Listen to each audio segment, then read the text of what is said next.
অবসর ইস্যুতে বোর্ডকে নিজেদের সিদ্ধান্ত জানানোর সময় হয়েছে মুশফিক ও রিয়াদের, এমন মন্তব্য করেছেন সাবেক ক্রিকেটার জাভেদ ওমর বেলিম। তার মতে জাতীয় দলের পাইপলাইনে কোয়ালিটি ক্রিকেটারের বড্ড ঘাটতি। টেস্টে আরো মনোযোগ বাড়ালে মুশফিকেরই ফায়দা হবে বলে মনে করেন সাবেক এই ওপেনার। সাইফুল রুবুকের রিপোর্ট।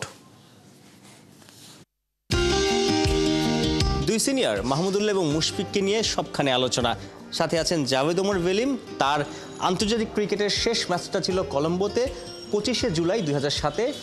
সেই ওয়ানডে ম্যাচে আবার মাহমুদুল রিয়াদের অভিষেক হয়েছিল 27 তারিখ রাওয়ালপিন্ডিতে। রিয়াদের কি শেষ আন্তর্জাতিক ম্যাচ হতে যাচ্ছে? আপনি কি চান বা কি মনে করেন? দেখেন, প্রথমে তো এটা একদমই ব্যক্তিগত একটা ডিসিশন। উনি কীভাবে, এটা তো আমার কাছে মনে হয় যদি উনি ওইভাবে চিন্তা করে যে আমি খেলা ছেড়ে দিব, এটাই বোর্ডের সঙ্গে আলোচনা করা উচিত। আর বোর্ডকে এটা যদি ওইভাবে আলোচনা হয় কেন আমি ছাড়বো না, আমি কন্টিনিউ করবো আমার পারফরমেন্স, তাহলে এটা বোর্ড ডিসিশন নেবে।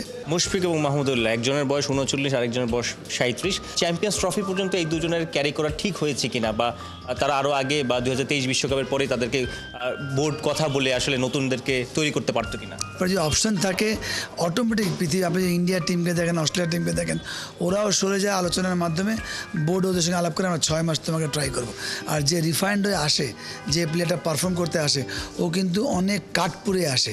আমাদের এখানে ঢুকা যেমন সহজ, বাদ পড়া। যদি আপনি 10টা প্লেয়ার নাম বলবো, তারা কিন্তু গত 10 বছর যাবৎ বাংলাদেশ টিমে আসা যাওয়ার মধ্যেই আছে। তাহলে আর এই যে এই দুটা প্লেয়ার নাম বললেন, তারা কিন্তু ভেরি মাচ কনসিস্টেন্ট ছিল। আগামী ম্যাচে যদি রিটায়ারমেন্ট ঘোষণা না দেয়, হয়তো পরের সিরিজে তাদেরকে নাও রাখতে পারে বোর্ড, কনসিডার নাও করতে পারে। না, এটা আলটিমেটলি যেটা প্রথম কারণটি হচ্ছে ওনার জায়গায় যে সুযোগ পায়, দে আর নট পারফর্মিং কনসিস্টেন্ট।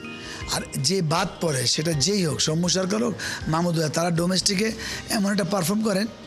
তার মানে পাইপলাইন একদম ফুটো না। আমি তো বলেছি, অনেকে আমার সবাই বলে পাইপলাইন ঠিক করতে। পাইপলাইন তো অনেক প্লেয়ার আছে, কিন্তু কোয়ালিটি পাইপলাইন নাকি? আপনি যদি যে কোনো চ্যাম্পিয়ন দল বা চ্যাম্পিয়ন দল না, 5-6 নম্বর দল, তাদের যে পাইপলাইন বসে থাকে বেঞ্চে, যখন সে সুযোগ পায় ইঞ্জুরি হওয়াতে, সে গিয়েই পারফর্ম করে। ওই একটা ম্যাচ একটাতেই পারফর্ম করে। ভুলি উদাহরণ দেওয়া যাবে। আমাদের হয় কি, ওই যে মন্দের বার 33-35। মুশফিকুর রহিম টেস্টে বাংলাদেশের বলা যায় দারুণ একজন ব্যাটার। 3টা ডাবল সেঞ্চুরি আছে, টেস্টে অনেক অ্যাসাইনমেন্ট আছে তার সামনে। 100টা টেস্ট খেলার বাংলাদেশের প্রথম ক্রিকেটার হিসেবে হাতছানি। আপনার কি মনে হয় যে ওডিআই এখানেই আসলে ওডিআই চ্যাপ্টারটা এন্ড করে আসলে টেস্টে আরও কিছুদিন ফোকাস করা উচিত? আবারও বলছি, ওনার ব্যক্তিগত ব্যাপার।